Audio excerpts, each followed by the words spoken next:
Welcome on in YouTube. So in this video, I'm going to be talking about if you should make the switch from controller to PC in Fortnite. And we're going to be breaking it down in three different ways. The first thing is I'm going to look at for this current meta, is PC or controller better? Then we're going to talk about into the future. So long term, is PC or controller better? We'll break down pros and cons there. And the very last thing we're going to be talking about is if you do make the switch, how long will it take to be good? But before we get into all of that, go ahead and hit that subscribe button down below for me. Help me reach my first goal of 500 subscribers on this channel. Now let's break it down. Alright, so we're breaking down the meta in Fortnite. There are two different metas in Fortnite. The first one is the gun meta, and the second one is the rotation meta. When it comes to the gun meta, there are two types of metas. One's a spray meta, and the other one, well, isn't a spray meta. I mean, really, those are the only two options we got. This season, the pump shotgun is back. Thank God. I missed the pump shotgun when it leaves. So anyway, with the pump being back, the spray meta is no more. People are afraid to jump into your box because you can 200 pump them at any time. And the pump shotgun also works really well with shooting, building, and then editing and take another shot, which that is perfect for PC. So when it comes to the gun meta, I'm actually going to give a point to PC.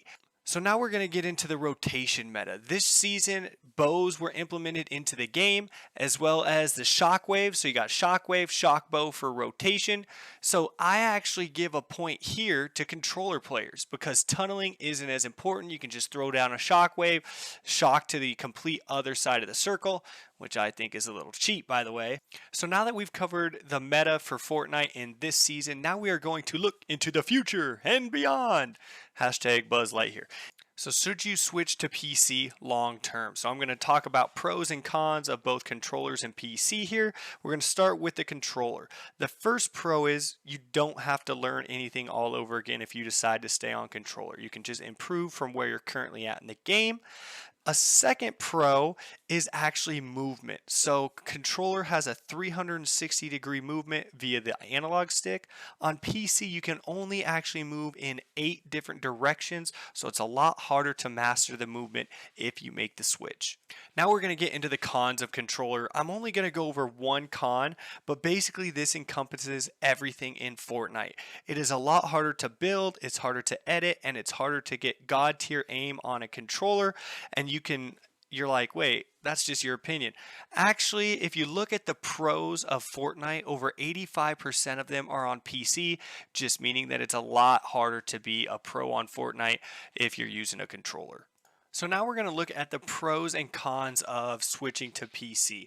If you're watching this video, you already know the pros of switching to PC. It's better aim, better building, a lot easier to edit. So I'm not going to spend too much time on that. What I'm really going to dig down into is the con of switching to PC. And that is it takes a while to get good on PC. I thought when I first got my PC, you literally plug it in and I would become Booga. That is not the freaking case. It takes probably 6 months of grinding to be good at PC. And when I say grinding, that means working on your aim in aim trainers, working on your editing in edit courses, going into creative, working on your building. So if you're the type of person that enjoys that type of thing, or you just want a new challenge in the game of Fortnite, then definitely switch to PC. It's a ton of fun. I'm way better than I ever was on controller. But if you're not a grinder, if you just want to enjoy Fortnite here and there, you're not going to take the time, then I highly suggest not switching to PC. You're just going to get frustrated. You'll waste money, you'll waste time, and you'll probably go right back to controller. Well, there it is on my thoughts on switching to PC from controller. Again, thanks for watching this video. If you want to see more content like this, go ahead and hit that subscribe button, and I'll see you guys on the next one. Peace.